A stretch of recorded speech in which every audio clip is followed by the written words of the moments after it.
good. So, Cameron, so how long was it since you had the dream, and then all of a sudden you're, jumping in the water? It was about 3 weeks, and so it was a lot to organise, but I still had to keep training. I planned to do 3 24-hour swims in a week, that week, and I made the decision. So I carried on with that. Luckily I had a really good organiser in this girl called Christina Evelyn, who pretty much organised the whole swim on it by herself. And I was able to keep swimming. Give us some of your background. You rowed in South Africa, right? You were a rower. When did you take up swimming? About 8 years ago. So from when I was age of very young to 25 years old, all I wanted to do was row. My whole aim was to kind of row for South Africa, and I rowed for South Africa for a couple of years, the later years of my career, when I was about 22, 23, world champs. But suddenly something clicked when I was about 24 years old, and I kind of lost my competitive edge. I didn't really want to compete anymore, but I wanted to do cool stuff. This is when I kind of started doing more long distance endurance stuff. My first long distance endurance proper thing was I'd been living in Beijing for a couple of years, and I decided I didn't want to leave Beijing for any normal means. I decided to buy a bicycle and ride and cycle out, and I ended up in the southern tip of India.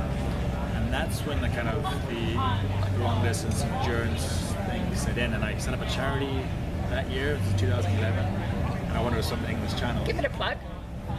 The Bunya Challenge. I set it up in 2011 because I wanted to raise money, do kind of cool things like that cycling trip, and I wanted to raise money for a cause I was passionate about, which is early childhood development in South Africa. And so my first goal was to swim the English Channel, but I'd never swum before. So I learned to swim, and 8 months later I was swimming the English Channel, and I really just scraped through. But at that point I got the bug. So once again, you set the dream about, you got this dream about swimming the channel, but you didn't know how to swim. Are you saying you actually could not swim at all, or? I wouldn't drown. You wouldn't drown. I could get in the water and I could swim. I was always an athlete, so I used to row, so obviously. You had the mindset. If I fell in the water, I had to swim to shore. Yeah. But I remember my first lesson was actually in an endless pool, and the guy who was watching me was like, "Man, if you want to swim the English Channel, you've got a lot of work to do. You're a bad swimmer, technically." Yeah. And I was like, but we approached it in just easy steps, just learn basic technique of freestyle swimming. And 8 months later, I could swim.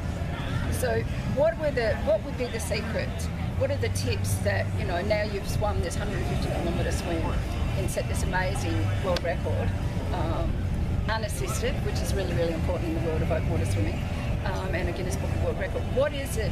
What is the tips that way back then when you actually took up swimming seriously in the commitment part? What were the tips that really helped you that set that up when you did the open water swim? I would say, like I just said before, just take everything in baby steps. Yeah. Build up your endurance slowly.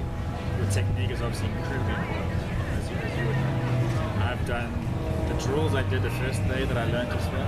I still do those drills, and the day before I would do a 50-kilometre swim. Everybody hear that? Say that again, Cameron, because a lot of people think that technique's got, once you learn to swim, technique's out the window, but technique is essential. Yeah. That form. Yeah, exactly. I do the same drills that I did my first lesson ever, but I still do those same drills the day before I do 150 kilometers. It's so important on the technical side, because 150 kilometers swimming for 60 hours, for 1 million strokes. And you don't look like you're suffering too much right now. 3 weeks later, I mean, you're not walking around with a sling, or you've had to have surgery, so you've done something right. Yeah, my shoulders were fine 2-3 days later. It's actually the mental recovery is the hardest. Physical recovery is actually relatively quick. So take us through the swim. Who was in your team? Because we know that it's not a solo sport. Nothing solo about marathon swimming. Yeah, so I have an amazing almost family in Barbados now. I've been swimming there for the last 2 years, and the whole crew was from Barbados. Beautiful. Amazing, yeah, and the paramedics were from Barbados. The observers were Barbadian. All my feeders were Barbadian sports swimmers, and it was actually you do a swim and you know your support crew's enjoying it, especially like a 50, 60 hour swim. If they're enjoying it, you can feel it. And it makes such a big difference, especially in those kind of really lonely hours in the early morning. They're still like really motivational and everything. It makes a huge difference.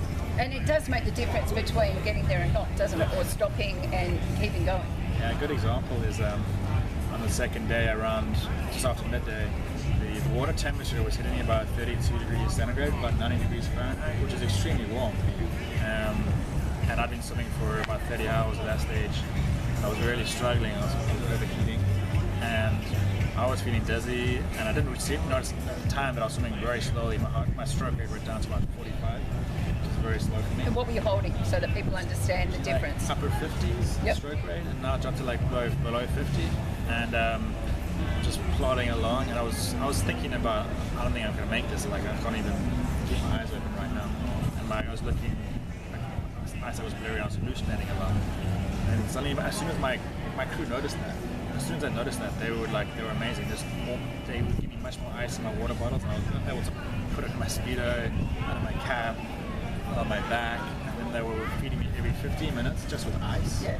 And so I managed to get through those few hours, really warm hours, and then suddenly at like 4:30, I think I started cooling down a little bit. That's when I felt rejuvenated. My stroke went back up. So that core body temperature is dropping. Yeah. So the support people also support that. I don't think I could have made that. Yeah. So what time of day did you talk about when you sat down with this crew? Did they have any background in open water swimming?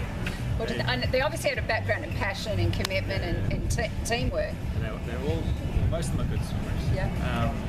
They also, I did a swim around Barbados the year before, and most of them have been on the crew, including the paramedics. So yeah, they got in some experience on that swim.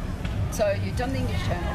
What other open water swims? So people understand. I'm just going to go out and climb Mount Everest. Next year I'm going to do Everest. There are baby steps, aren't there?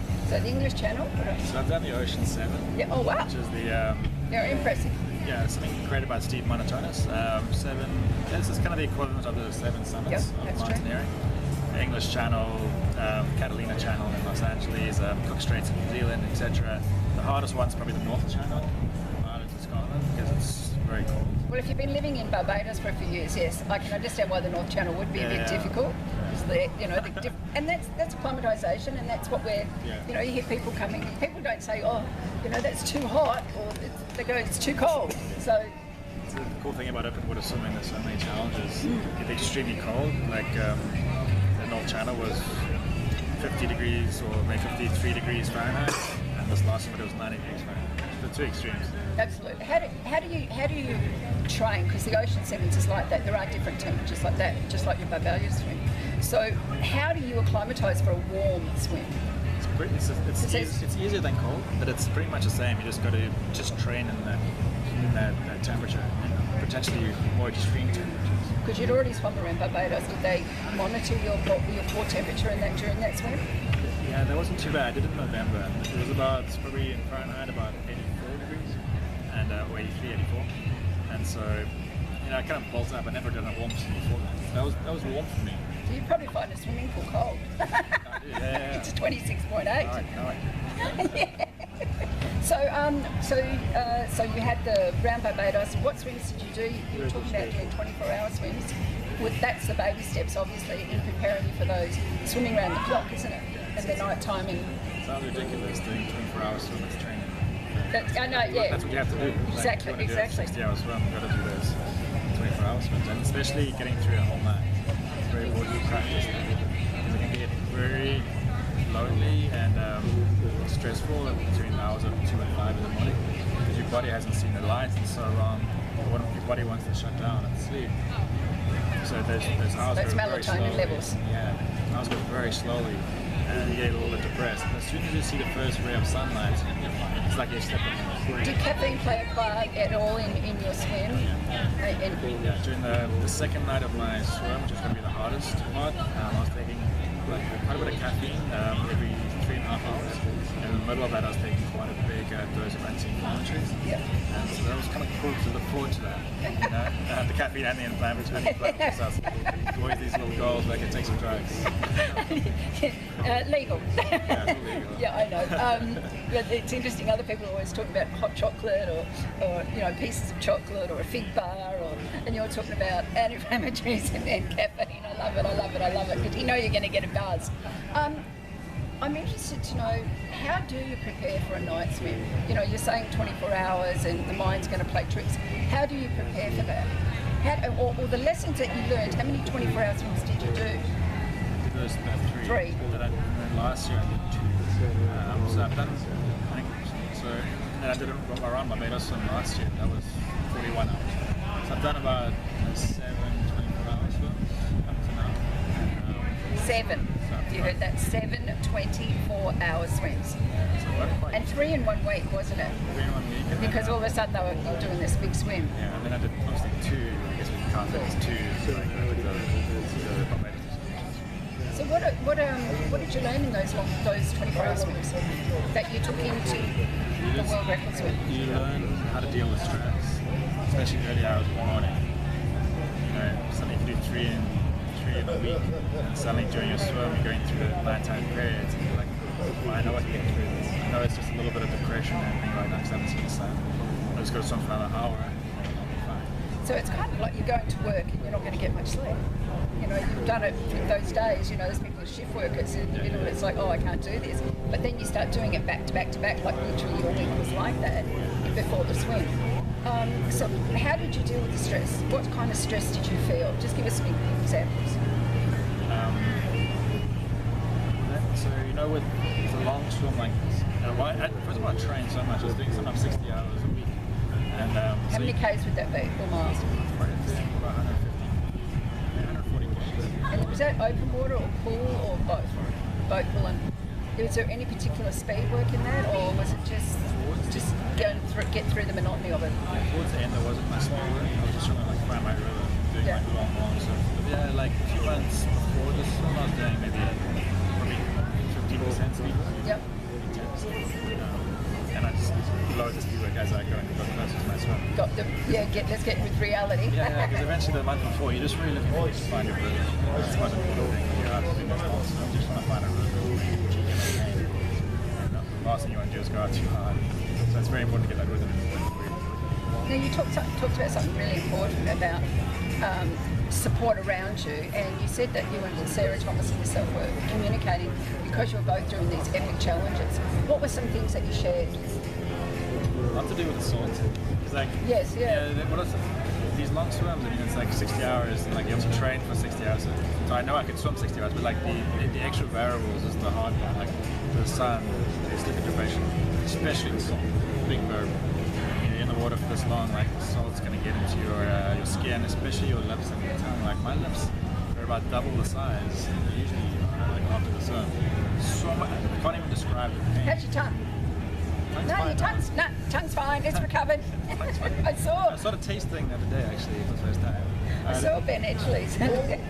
Like, oh my gosh, you know, and the layers peeling off, you know. So my tongue's never peeled off. It's pretty close. Yeah, the salt's the worst. So me and actually Sarah was something that worried me and I know worried her. So we were like exchanging Facebook messages, just talking about how we were going to deal with the salt. And she was using lanolin in her mouth. I was using Vaseline. It seemed like her tongue was quite bad. Because my tongue was actually fine. Yeah, she was saying she really struggled swallowing. My lips were fine. My lips were really bad on my tongue. I was putting Vaseline on every half an hour. And also I think Vaseline didn't make the sun. Yeah. So I've learned about this. So give us an idea, you started at what time? Morning or night? 8 a.m. 8 a.m, okay. And swam through 2 full-day nights. So how did you pace it? Like, what was the strategy? Was it, I know you were feeding blocks for every 30 minutes. What was the race strategy? Race strategy just to get into the rhythm as soon as I could. Like the last thing you want to do in a swim like this is go out too quickly. I'd rather like have a really kind of easy, chilled first half and then see how I feel and know if I can get quicker for the second or just maintain negative split. Oh, you next splitted your 150k, did you? Yeah, I did. Significantly. I love it, I love it, I love But I it. think there's a current at the end. Who cares? It's a neck split. Yeah. I love it, It was Cameron. a proper negative split. So, but also like the temperatures were so extreme in the first day and the second day. That's why I also. So what big extremes did you have? The water was so warm. It's like 32 to 90 degrees. And like I was training that, but I didn't expect it to be that warm. And those temperatures, I probably swam at about 70% of my speed. That was very extreme. It was very difficult. Did that kind of sap your energy? So how did you lift for that? How did you maintain that focus and not allow that to lose focus of, whether it was energy-wise or mindset or positive or confidence in yourself? Yeah, good question. It's more about like short-term goals. Just the second day when it was really hot, it started getting hot at like about 10 a.m. And I was focusing on getting to what I thought was going to be halfway for the swim 30 hours. And I had no way to get to 2 p.m. was halfway. That's my main focus. Because at 2 p.m. at halfway I was going to ask the pilot how far I had to go. And so I got to 2 p.m. finally in the heat. I was really struggling and I went to the pilot and I said, his name was Adrian, I was like, how much further do we have to go? And he said 40 miles. It didn't make any sense because that was a lot more further than I thought we were. So I was like, this is amazing, like cruising. And I later found out that he lied. We actually got we had 50 miles to go. Yeah, It's a big difference. Exactly. It's like less than halfway as opposed to more than halfway. Anyway, so at 35 hours, but now it's 7 p.m. Now it's perfect temperature. It's beautiful. Yeah. They switched pilots and asked the new pilot, Adrian, asked the new pilot like how far we had to go, and he said 43 miles. And I was like, the guy lied. But actually, I wasn't angry actually because that got me through the rest of the day. Well, we're going to take a break now, folks, and we'll come back with you with the finish of Cameron Bellamy's epic adventure from Barbados to St. Lucia and the Guinness Book of World Records. See you soon.